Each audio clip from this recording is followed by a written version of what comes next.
ನಮಸ್ಕಾರ ವೀಕ್ಷಕರೇ. ಅಯೋಧ್ಯ ರಾಮ ಮಂದಿರದಲ್ಲಿ ಬಾಲರಾಮನ ಪ್ರಾಣ ಪ್ರತಿಷ್ಠಾಪನೆ ಅಚ್ಚುಕಟ್ಟಾಗಿ ನೆರವೇರಿದೆ. ಅಂದುಕೊಂಡಿದ್ದಕ್ಕಿಂತಲೂ ಅದ್ದೂರಿಯಾಗಿ ನಡೆದಿದೆ. ಅಯೋಧ್ಯೆಯಲ್ಲಾಗಲಿ ಅಥವಾ ಉತ್ತರ ಪ್ರದೇಶದಲ್ಲಾಗಲಿ ರಾಮ ಮಂದಿರ ಉದ್ಘಾಟನೆಯೆಂದು ಯಾವ ಅಡಚಣೆ ಆಗಲಿ ಅಥವಾ ಯಾವುದೇ ಅಹಿತಕರ ಘಟನೆ ಆಗಲಿ ನಡೆಯಲಿಲ್ಲ. ಆದರೆ ಸಂಭ್ರಮದ ಮಧ್ಯೆ ಗಲಭೆ ಎದ್ದಿದ್ದು ಮಹಾನಗರಿ ಮುಂಬೈನಲ್ಲಿ.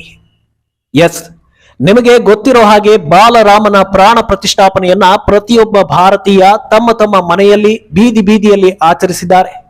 ಆದರೆ ಮುಂಬೈನಲ್ಲಿ ಸಂಭ್ರಮಾಚರಣೆ ವೇಳೆ ಕಿಡಿಗೇಡಿಗಳು ಗಲಭೆ ಎಬ್ಬಿಸಿದ್ದಾರೆ. ರಾಮ ಭಕ್ತರು ನಡೆಸ್ತಾ ಇದ್ದ ರ್ಯಾಲಿಗೆ ಕಲ್ಲು ಎಸೆದು ರ್ಯಾಲಿಯಲ್ಲಿದ್ದವರ ಮೇಲೆ ಅಟ್ಯಾಕ್ ಮಾಡಿ ವಿಕೃತಿ ಮೆರೆದಿದ್ದಾರೆ. ಕಾನೂನು ಉಲ್ಲಂಘನೆ ಮಾಡಿ ಅಟ್ಟಹಾಸ ಮೆರೀತಾ ಇದ್ದವರಿಗೆ ಮಹಾರಾಷ್ಟ್ರ ಸರ್ಕಾರ ಶಾಕ್ ಕೊಟ್ಟಿದೆ. ಕಿಡಿಗೇಡಿಗಳ ಮನೆ ಅಂಗಡಿಗಳಿಗೆ ಜೆಸಿಬಿ ನುಗ್ಗಿದೆ. ಮಹಾನಗರಿಯಲ್ಲಿ ಯೋಗಿ ಫಾರ್ಮುಲಾ ಜಾರಿಯಾಗಿದೆ. ಹಾಗಿದ್ರೆ ಇಷ್ಟೆಲ್ಲ ಆಗಿದ್ಯಾಕೆ? ರಾಮ ಭಕ್ತರ ಮೆರವಣಿಗೆ ಮೇಲೆ ಅಟ್ಯಾಕ್ ಮಾಡಿದ್ದು ಯಾರು? ಇದೆಲ್ಲ ಶುರುವಾಗಿದ್ದು ಹೇಗೆ ಹಾಗೂ ಈಗ ಅಲ್ಲಿ ಏನಾಗ್ತಿದೆ ಅನ್ನೋದರ ಬಗ್ಗೆ ಕಂಪ್ಲೀಟ್ ಡೀಟೇಲ್ಸ್ ಅನ್ನ ಕೊಡ್ತಾ ಹೋಗ್ತೀವಿ. ಈ ವಿಡಿಯೋವನ್ನ ತಪ್ಪದೆ ಕೊನೆ ತನಕ ನೋಡಿ. ಹಾಗೆ ಮೀಡಿಯಾ ಮಾನ್ಸ್ಟರ್ ಚಾನಲ್ ಅನ್ನ ತಪ್ಪದೆ ಸಬ್ಸ್ಕ್ರೈಬ್ ಮಾಡಿ. ಹೌದು, ಅದು ಭಾನುವಾರ ರಾತ್ರಿ ಅಯೋಧ್ಯೆಯಲ್ಲಿ ಐತಿಹಾಸಿಕ ಕಾರ್ಯಕ್ರಮದ ಹಿಂದಿನ ದಿನ. ಇಡೀ ದೇಶವೇ ರಾಮನಾಮ ಭಜಿಸ್ತಾ ಇದ್ದ ಕ್ಷಣ. ಭಾರತದ ಮೂಲೆ ಮೂಲೆಯಲ್ಲಿ ಐತಿಹಾಸಿಕ ದಿನವನ್ನ ಸಂಭ್ರಮಿಸುವುದಕ್ಕಾಗಿ ತಯಾರಿ ನಡೀತಾ ಇರುತ್ತೆ. ಅತ್ತ ಅಯೋಧ್ಯೆಯಲ್ಲಿ ಮಂದಿರ ಅಲಂಕೃತಗೊಂಡ್ರೆ ಇತ್ತ ಭಾರತದ ಪ್ರತಿ ಗಲ್ಲಿಗಳಲ್ಲಿ ರಾಮನ ಚಿತ್ರಗಳನ್ನ ಹಾಕಿ ಅಲಂಕಾರವನ್ನ ಮಾಡಲಾಗ್ತಿರುತ್ತೆ. ರಾಮ ಭಕ್ತರೆಲ್ಲರೂ ಭಜನೆಯಲ್ಲಿ ಮುಳುಗಿರ್ತಾರೆ. ಮಹಾನಗರಿ ಮುಂಬೈನಲ್ಲೂ ರಾಮನನ್ನ ಆರಾಧಿಸೋದಕ್ಕೆ ಎಲ್ಲಾ ರೀತಿಯ ತಯಾರಿಗಳು ನಡೀತಾ ಇರುತ್ತೆ. ಇದರ ಭಾಗವಾಗಿ ಮುಂಬೈನ ಹಲವು ಬೀದಿಗಳಲ್ಲಿ ರಾಮ ಭಕ್ತರು ಮೆರವಣಿಗೆಯನ್ನ ನಡೆಸ್ತಾ ಇರ್ತಾರೆ. ಈ ರ್ಯಾಲಿ ನ್ಯಾಯನಗರದಲ್ಲಿರೋ ಮೀರಾ ರೋಡ್ಗೆ ಎಂಟ್ರಿ ಕೊಟ್ಟಾಗ್ಲೇ ನೋಡಿ ಇದೆಲ್ಲ ಶುರುವಾಗಿತ್ತು. ಎಸ್, ಮೀರಾ ರೋಡ್ಗೆ ಎಂಟ್ರಿ ಕೊಡೋ ರಾಮ ಭಕ್ತರು ಒಂದಷ್ಟು ಕಾರ್ಗಳು ಹಾಗೂ ಬೈಕ್ ನಲ್ಲಿ ಜೈ ಶ್ರೀರಾಮ್ ಅಂತ ಘೋಷಣೆ ಹಾಕ್ತಾ ಮೆರವಣಿಗೆಯನ್ನ ನಡೆಸ್ತಾ ಇರ್ತಾರೆ. ಇನ್ನೊಂದು ಕಡೆ ದೊಡ್ಡ ಎಲ್ಇಡಿ ವಾಲ್ ನಲ್ಲಿ ಹನುಮಾನ್ ಚಾಲೀಸ ಹಾಕಲಾಗಿರುತ್ತೆ. ಶ್ರೀರಾಮನ ಸಂಭ್ರಮ ಮೇಳೈಸ್ತಾ ಇದ್ದ ಹೊತ್ತಲ್ಲೇ ಕಿಡಿಗೇಡಿಗಳು ಪ್ರತ್ಯಕ್ಷ ಆಗ್ತಾರೆ. ಒಂದಷ್ಟು ಟೂ ವೀಲರ್ಗಳು ಹಾಗೂ ಕಾರ್ಗಳಲ್ಲಿ 50ರಿಂದ 60 ದುಷ್ಕರ್ಮಿಗಳು ಪ್ರತ್ಯಕ್ಷ ಆಗ್ತಾರೆ. ನೋಡ್ತಾ ಇದ್ದಂತೆ ಮೆರವಣಿಗೆಯ ಭಾಗವಾಗಿದ್ದ ವಾಹನಗಳ ಮೇಲೆ ಕಲ್ಲು ತೂರಾಟವನ್ನ ನಡೆಸ್ತಾರೆ. ಸಿಕ್ಕವರ ಮೇಲೆ ಅಟ್ಯಾಕ್ ಮಾಡ್ತಾರೆ. ಈ ಮಧ್ಯೆ ಒಬ್ಬ ದುಷ್ಕರ್ಮಿ ಅಲ್ಲಿದ್ದವರ ಮೇಲೆ ಚಾಕುವಿನಿಂದ ಅಟ್ಯಾಕ್ ಮಾಡ್ತಾನೆ. ಘಟನೆಯಲ್ಲಿ ಸುಮಾರು 24 ಮಂದಿಗೆ ಗಾಯಗಳಾಗುತ್ತೆ. ಆಸ್ಪತ್ರೆಗೆ ದಾಖಲಿಸಲಾಗುತ್ತೆ. ಈ ಘಟನೆ ರಾಮ ಭಕ್ತರನ್ನ ತೀವ್ರ ಮಟ್ಟದಲ್ಲಿ ಕೆರಳಿಸುತ್ತೆ. ರಾಮ ಹುಟ್ಟಿದ ದೇಶದಲ್ಲಿ ರಾಮನನ್ನ ಆರಾಧಿಸುವುದಕ್ಕೆ ಇಷ್ಟೆಲ್ಲ ಕಷ್ಟಪಡಬೇಕಾ ಅಂತ ಬೇಸರವಾಗುತ್ತೆ. ಧಾರ್ಮಿಕ ಭಾವನೆಗೆ ಧಕ್ಕೆ ತಂದವರನ್ನ ಸುಮ್ಮನೆ ಬಿಡಬಾರದು ಅಂತ ರಾಮ ಭಕ್ತರು ಕೂಡ ಹಲ್ಲೆ ನಡೆಸಿದವರ ಮೇಲೆ ಅಟ್ಯಾಕ್ ಮಾಡ್ತಾರೆ. ಎಲ್ಲೆಲ್ಲಿಂದ ದುಷ್ಕರ್ಮಿಗಳು ಬಂದಿದ್ರು ಅಂತ ಗೊತ್ತಾಗುತ್ತೋ ಆ ಎಲ್ಲಾ ಪ್ರದೇಶಗಳಿಗೆ ನುಗ್ಗಿ ಕಿಡಿಗೇಡಿ ಕೃತ್ಯ ಎಸಗಿದ್ದವರ ಮೇಲೆ ಅಟ್ಯಾಕ್ ಮಾಡ್ತಾರೆ. ನೋಡ್ತಾ ಇದ್ದಂತೆ ಪರಿಸ್ಥಿತಿ ಕೈಮೀರಿ ಹೋಗುತ್ತೆ. ವಿಷಯ ತಿಳಿತಾ ಇದ್ದಂತೆ ಸ್ಥಳಕ್ಕಾಗಮಿಸುವ ಪೊಲೀಸರು ಗಲಭೆಯಲ್ಲಿ ತೊಡಗಿದ್ದವರಿಗೆ ಲಾಠಿ ಚಾರ್ಜ್ ಮಾಡ್ತಾರೆ. ರಾಮ ಭಕ್ತರ ಮೇಲೆ ಲಾಠಿ ಪ್ರಹಾರ ಮಾಡ್ತಾರೆ. ಕೆಲ ಹೊತ್ತಲ್ಲೇ ಗಲಭೆ ವ್ಯಾಪಿಸ್ತಾ ಹೋಗುತ್ತೆ. ಮೀರಾ ರೋಡ್ನಲ್ಲಿ ಯಾರೆಲ್ಲ ಮೆರವಣಿಗೆಗೆ ತೊಂದರೆ ಮಾಡಿರ್ತಾರೋ ಅವರ ಮನೆಗಳು ಅಂಗಡಿಗಳ ಮೇಲೆ ಅಟ್ಯಾಕ್ ನಡೆಯುತ್ತೆ. ಮುಂಬೈನಲ್ಲಿ ಸಡನ್ ಆಗಿ ಶುರುವಾದ ಗಲಭೆ ಕೈ ಮೀರಿ ಹೋಗ್ತಾ ಇರೋದು ಸರ್ಕಾರದವರೆಗೂ ತಲುಪುತ್ತೆ. ಆಗ ನಡೆಯುತ್ತೆ ನೋಡಿ ಹೈ ಲೆವೆಲ್ ಮೀಟಿಂಗ್. ಹೌದು, ದೇಶವೇ ಸಂಭ್ರಮದಲ್ಲಿರುವಾಗ ಮುಂಬೈನಲ್ಲಿ ಹೀಗ್ಯಾಕೆ ಆಯ್ತು ಅನ್ನೋದನ್ನ ತಿಳಿದುಕೊಳ್ಳೋದಕ್ಕೆ ಸಿಎಂ ಏಕನಾಥ್ ಶಿಂದೆ ಹಾಗೂ ಡಿಸಿಎಂ ದೇವೇಂದ್ರ ಫಡ್ನವೀಸ್ ಲೆವೆಲ್ ನಲ್ಲಿ ಮೀಟಿಂಗ್ ನಡೆಯುತ್ತೆ. ಆಗ ಒಂದಷ್ಟು ಆತಂಕಕಾರಿ ವಿಚಾರಗಳು ಬೆಳಕಿಗೆ ಬರುತ್ತವೆ. ಅದೇನಂದ್ರೆ ಮೀರಾ ರೋಡ್ ನಲ್ಲಿ ಕೆಲ ಕಿಡಿಗೇಡಿಗಳು ಇಡೀ ಏರಿಯಾವನ್ನೇ ಕಬ್ಜಾ ಮಾಡ್ಕೊಂಡಿದ್ದಾರೆ. ಇಲ್ಲಿ ಬೇರೆ ಧರ್ಮೀಯರು ಎಂಟ್ರಿ ಕೊಡಬಾರದು, ಹಿಂದೂ ಸಮುದಾಯದ ಮೆರವಣಿಗೆ ನಡೀಬಾರದು ಅಂತ ರೂಲ್ಸ್ ಬೇರೆ ಮಾಡ್ಕೊಂಡಿದ್ದಾರೆ ಅನ್ನೋದು.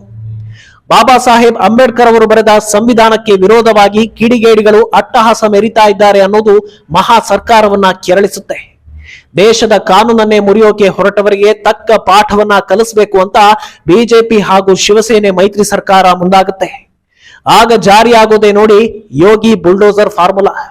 ಎಸ್, ಮೊದಲಿಗೆ ಕಲ್ಲೆಸೆದ ಕಿಡಿಗೇಡಿಗಳು ಯಾರು, ಅವರ ಹಿನ್ನೆಲೆ ಏನು ಅನ್ನೋದನ್ನ ಸರ್ಕಾರ ಪತ್ತೆ ಮಾಡುತ್ತೆ. ಆಗ್ಲೇ ಗೊತ್ತಾಗೋದು ಇವರೆಲ್ಲರೂ ಅಕ್ರಮ ಕಟ್ಟಡ ಕಟ್ಟಿಕೊಂಡು ಕಾನೂನನ್ನ ಉಲ್ಲಂಘಿಸಿ ಸಮಾಜವನ್ನ ಹಾಳು ಮಾಡೋ ಕೆಲಸದಲ್ಲಿ ಭಾಗಿಯಾಗ್ತಿದ್ದಾರೆ ಅನ್ನೋದು. ಮರುಕ್ಷಣವೇ ನ್ಯಾಯನಗರ್ ಏರಿಯಾಗೆ ಬುಲ್ಡೋಸರ್ಗಳು ಎಂಟ್ರಿ ಕೊಡುತ್ತವೆ. ಮೀರಾ ರೋಡ್ನಲ್ಲಿ ಗಲಭೆ ನಡೆದ ಜಾಗದಿಂದ ಬುಲ್ಡೋಸ್ ಆಪರೇಷನ್ ಶುರುವಾಗುತ್ತೆ. ಯಾವುದೆಲ್ಲ ಕಟ್ಟಡಗಳನ್ನ ಅಕ್ರಮವಾಗಿ ಕಟ್ಟಲಾಗಿರುತ್ತೋ ಅಲ್ಲೆಲ್ಲ ನುಗ್ಗುತ್ತವೆ ಬುಲ್ಡೋಸರ್ಗಳು. ಕಣ್ಮುಚ್ಚಿ ಬಿಡೋದರ ಒಳಗೆ ಸಮಾಜದ ಸ್ವಾಸ್ಥ್ಯವನ್ನ ಹಾಳು ಮಾಡೋದಕ್ಕೆ ಕಲ್ಲೆಸೀತಾ ಇದ್ದವರ ಅಕ್ರಮ ಕಟ್ಟಡಗಳು ನೆಲಸಮ ಆಗುತ್ತವೆ. ಸುಮಾರು 12ಕ್ಕೂ ಅಧಿಕ ಅಕ್ರಮ ಕಟ್ಟಡಗಳನ್ನ ಬುಲ್ಡೋಸರ್ಗಳು ಕೆಳಕ್ಕುರುಳಿಸುತ್ತವೆ. ಇನ್ನು ಗಲಭೆ ನಡೆಸಿ ರಾಮಭಕ್ತನ ಮೇಲೆ ಹಲ್ಲೆ ಮಾಡಿದ್ದವರ ಪೈಕಿ ಸುಮಾರು 13 ಜನರನ್ನ ಅರೆಸ್ಟ್ ಮಾಡಲಾಗಿದ್ದು, ಉಳಿದ ದುಷ್ಕರ್ಮಿಗಳಿಗಾಗಿ ತೀವ್ರ ಹುಡುಕಾಟವನ್ನ ನಡೆಸಲಾಗ್ತಾ ಇದೆ. ಸಿಸಿಟಿವಿ ದೃಶ್ಯಾವಳಿಗಳನ್ನ ಪರಿಶೀಲಿಸಿ ಇತರ ಆರೋಪಿಗಳನ್ನ ಗುರುತಿಸೋ ಪ್ರಕ್ರಿಯೆ ನಡೆಸ್ತಾ ಇದೆ ಮುಂಬೈ ಪೊಲೀಸ್ ಟೀಮ್. ಸದ್ಯ ಕಾನೂನು ಉಲ್ಲಂಘನೆ ಮಾಡಿ ಹಲ್ಲೆ ನಡೆಸಿದ ದುಷ್ಕರ್ಮಿಗಳ ವಿರುದ್ಧ ಹಲವಾರು ಕಾಯ್ದೆಗಳ ಅಡಿಯಲ್ಲಿ ಕೇಸ್ ಜಡಿಯಲಾಗಿದೆ. ಇನ್ನು ಈ ಬಗ್ಗೆ ಮಾತನಾಡಿರೋ ಮೀರಾ ರೋಡ್ ಬೈಂದರ್ನ ಮೇಯರ್ ಗೀತಾ ಇನ್ನೊಂದಷ್ಟು ಆಘಾತಕಾರಿ ವಿಚಾರವನ್ನ ಬಿಚ್ಚಿಡ್ತಾರೆ. ಅದೇನಂದ್ರೆ, ದುಷ್ಕರ್ಮಿಗಳು ಕೇವಲ ಮೆರವಣಿಗೆಯಲ್ಲಿದ್ದವರನ್ನ ಮಾತ್ರ ಟಾರ್ಗೆಟ್ ಮಾಡಿರಲಿಲ್ಲ, ಬದಲಾಗಿ ಹಿಂದೂ ಹೆಂಗಸರನ್ನು ಟಾರ್ಗೆಟ್ ಮಾಡಿದ್ರು. ಸಿಕ್ಕ ಹೆಣ್ಣು ಮಕ್ಕಳ ಮೇಲೆ ಹಲ್ಲೆಗೈದಿದ್ದಾರೆ ಅಂತ ಸದ್ಯ ಕಂಪ್ಲೇಂಟ್ ಆಗಿದ್ದು, ಕಿಡಿಗೇಡಿಗಳನ್ನ ಹಿಡಿಯೋ ಕೆಲಸ ನಡೀತಾ ಇದೆ. ಒಂದು ಹಂತದಲ್ಲಿ ಬುಲ್ಡೋಸ್ ಕಾರ್ಯ ನಡೆದಿದ್ದು, ಇನ್ನೊಂದು ಹಂತದಲ್ಲೂ ನಡೆಸೋ ಪ್ಲಾನ್ ಇದೆ ಅನ್ನೋದನ್ನ ತಿಳಿಸ್ತಾರೆ. ಇವರ ಪ್ರಕಾರ ಬೈಂದರ್ ಏರಿಯಾ ಅಂದ್ರೆ ಅದು ಒಂದು ರೀತಿಯಲ್ಲಿ ರಿಪಬ್ಲಿಕ್ ಆಫ್ ಮೀರಾ ರೋಡ್ ಅಂತೆ. ಮುಂಬೈ ಉತ್ತರದಿಂದ ಸುಮಾರು 20 ಕಿಲೋಮೀಟರ್ ದೂರದಲ್ಲಿರೋ ಈ ಮೀರಾ ರೋಡ್ ಏರಿಯಾ ಸುಮಾರು 79 ಸ್ಕ್ವೇರ್ ಕಿಲೋಮೀಟರ್ ಇದೆ. 1980ರಲ್ಲಿ ಈ ಮೀರಾ ರೋಡ್ ಏನೂ ಇರಲಿಲ್ಲ. 80ರ ನಂತರ ಅಲ್ಲಿ ಬಿಲ್ಡರ್ಸ್ ಗಳು ಕೃಷಿ ಭೂಮಿಯನ್ನ ಖರೀದಿಸಿ ಟೌನ್ಶಿಪ್ ಗಳನ್ನ ಡೆವಲಪ್ ಮಾಡ್ತಾರೆ. ಮೀರಾ ಬೈಂದರ್ ಅನ್ನೋ ಹೆಸರಲ್ಲಿ 1985ರಲ್ಲಿ ನಾಮಾಂಕಿತಗೊಳ್ಳೋ ಈ ಏರಿಯಾ ಗ್ರಾಮ ಪಂಚಾಯಿತಿ ವ್ಯಾಪ್ತಿಯಲ್ಲಿರುತ್ತೆ. ತದನಂತರ ಅಂದ್ರೆ 1990ರಲ್ಲಿ ಅದು ಮೀರಾ ರೋಡ್ ಆಗಿ ಕನ್ವರ್ಟ್ ಆಗುತ್ತೆ. ಯಾವಾಗ ಇದು ಕಾರ್ಪೊರೇಷನ್ ಅಂಡರ್ ಸೇರ್ಕೊಳ್ಳುತ್ತೋ ಆಗ ಬಿಸ್ನೆಸ್ ಏರಿಯಾ ಆಗಿ ಡೆವಲಪ್ ಆಗುತ್ತೆ.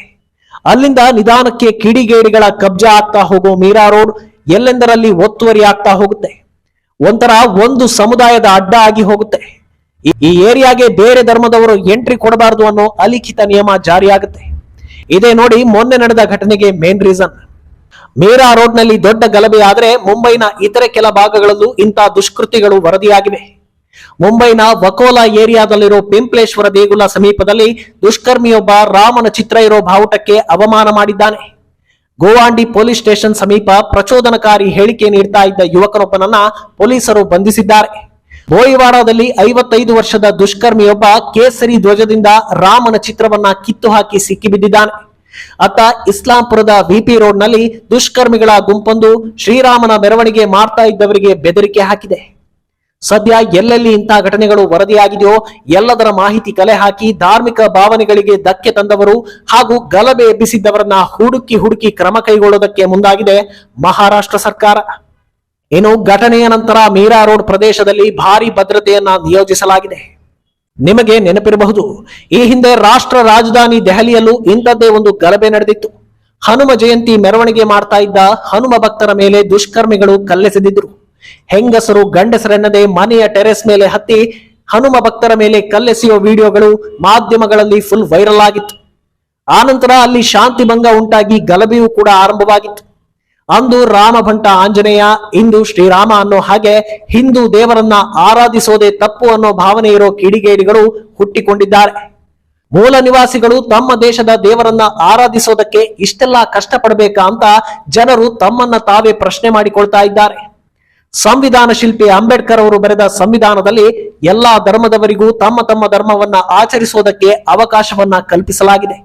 ಅಂಥದ್ರಲ್ಲಿ ನಮ್ಮ ಧರ್ಮವನ್ನ ನಾವು ಆಚರಿಸಿದ್ರೆ ನಿಮಗೇನು ಸಂಕಟ ಅಂತ ಜನ ಪ್ರಶ್ನಿಸ್ತಾ ಇದ್ದಾರೆ. ಯಾವುದೇ ಧರ್ಮದ ಆಚರಣೆಗಳಾಗ್ಲಿ ಶಾಂತಿ ಸೌಹಾರ್ದತೆಯಿಂದ ನಡೆಯಬೇಕು. ಇದಕ್ಕೆ ಎಲ್ಲಾ ಧರ್ಮಗಳು ನೆರವಾಗಬೇಕು. ಅದನ್ನ ಬಿಟ್ಟು ಈ ರೀತಿ ಒಂದು ಧರ್ಮದ ಆಚರಣೆಯನ್ನ ವಿರೋಧಿಸೋದು ತಪ್ಪು. ಒಟ್ನಲ್ಲಿ ಇಂಥ ಘಟನೆಗಳು ಮರುಕಳಿಸಬಾರದು ಅಂತ ಮಹಾ ಸರ್ಕಾರ ಬುಲ್ಡೋಸರ್ ಅಸ್ತ್ರವನ್ನ ಪ್ರಯೋಗಿಸಿದೆ. ಇನ್ನಾದ್ರೂ ಇಂಥ ದುಷ್ಕರ್ಮಿಗಳ ಸಂಖ್ಯೆ ಕಡಿಮೆ ಆಗುತ್ತಾ ಅನ್ನೋದನ್ನ ಕಾದು ನೋಡಬೇಕು. ಈ ಬಗ್ಗೆ ನಿಮ್ಮ ಅಭಿಪ್ರಾಯ ಏನು ಅನ್ನೋದನ್ನ ತಪ್ಪದೆ ಕಾಮೆಂಟ್ ಮೂಲಕ ತಿಳಿಸಿ.